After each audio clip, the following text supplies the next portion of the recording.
HAM4Ham show this Wednesday.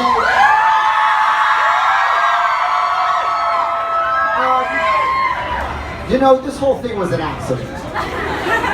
This HAM4Ham, when we had our first lottery, 700 people showed up. And we didn't know what to do with all of that, so I just got up and said a few words and said, thank you for trying to do the lotto, we love you very much, goodbye.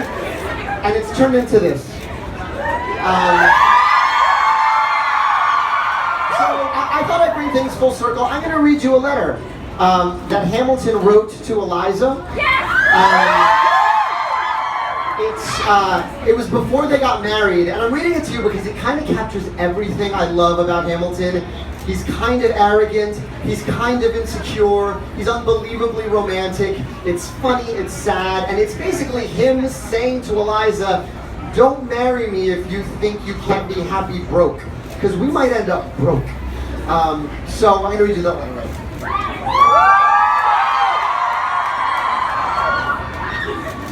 1780. Opening sentence.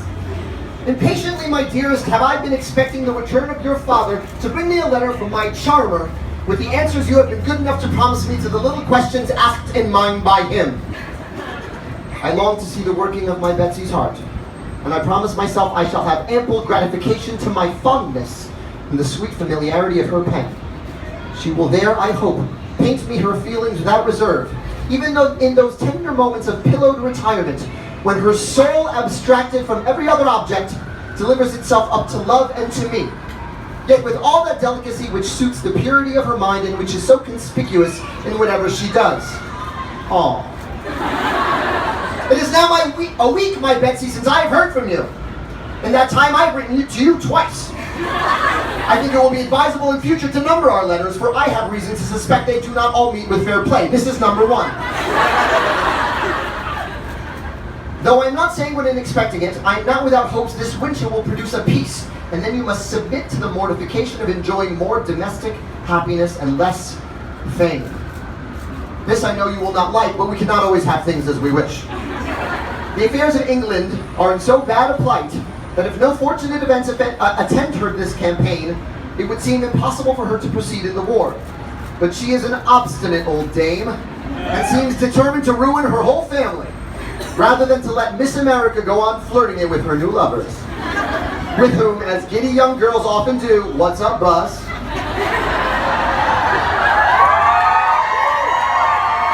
Good to see you again across the street. As giddy young girls often do, she eloped in contempt of her mother's authority. I know you will be ready to justify her conduct, and to tell me the ill treatment she received was enough to make any girl of spirit to act in the same manner. We're talking about America here. But I will one day cure you of these refractory notions about the right of resistance, of which I foresee you will be apt to make a very dangerous application, and teach you the great advantage and absolute necessity of implicit obedience. Shades of 50 Shades of Grey from Alexander Hamilton. But now we are talking of times to come. Tell me, my pretty damsel, have you made up your mind upon the subject of housekeeping? Do you soberly relish the pleasure of being a poor man's wife? Have you learned to think a homespun preferable to a brocade, and the rumbling of a wagon wheel to the musical rattling of a coach and six? Will you be able to see with perfect composure your old acquaintances flaunting it in gay life, tripping along in elegance and splendor, while you hold a humble station and have no other enjoyments than the sober comforts of a good wife? Can you, in short, be an aquilina and cheerfully plant turnips with me, if fortune should so order it? If you cannot, my dear, we are playing a comedy of all in the wrong, and you should correct the mistake before we begin to act the tragedy of the unhappy couple. I propose you a set of new questions, my lovely girl. But though they are asked with an air of levity, they merit a very serious consideration, for on their being resolved in the affirmative, stripped of all colorings of a fond imagination, our happiness may absolutely depend. I have not concealed my circumstances from my Betsy. They are far from splendid. They may even possibly worse than I expect.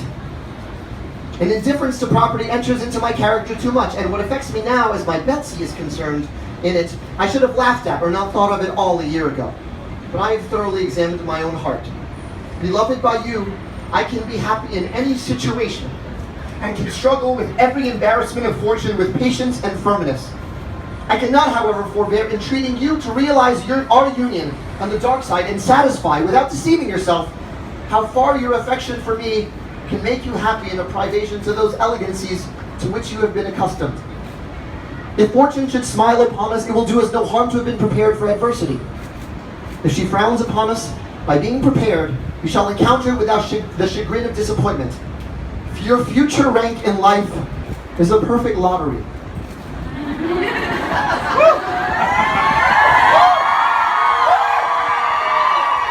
You may move in an exalted, you may move in a very humble sphere. The last is most probable. Examine well your heart. And in doing it, don't figure to yourself a cottage in romance with the spontaneous bounties of nature courting you to enjoyment. Don't imagine yourself a shepherdess, your hair embroidered with flowers, a crook in your hand, tending your flock under a shady tree. By the side of a cool fountain, your faithful shepherd sitting near and entertaining you with gentle tales of love. These are pretty dreams, and very apt to enter into the heads of lovers when they think of a connection without the advantages of fortune. But they must not be indulged. You must apply your situation to real life, and think how you should feel in scenes in which you may find examples every day. So far, my dear Betsy, as the tenderest affection can compensate for other inconveniences in making your estimate, you cannot give too large a credit for this article. My heart overflows with everything for you that admiration, esteem, and love can inspire. I would, this moment, give the world to be near you only to kiss your sweet hand. Believe what I say to be truth, and imagine what are my feelings when I say it. Let it awake your sympathy, and let our hearts melt in a prayer to be soon united, never more to be separated. Adieu, loveliest of your sex, Alexandra Hamilton.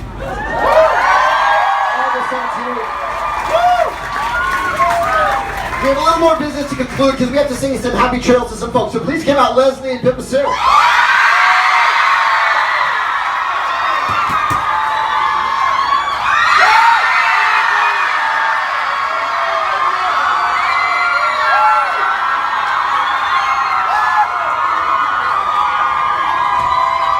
ever, we have Oak and Deanna on cue cards, and this is the age-old theater tradition of singing happy trails.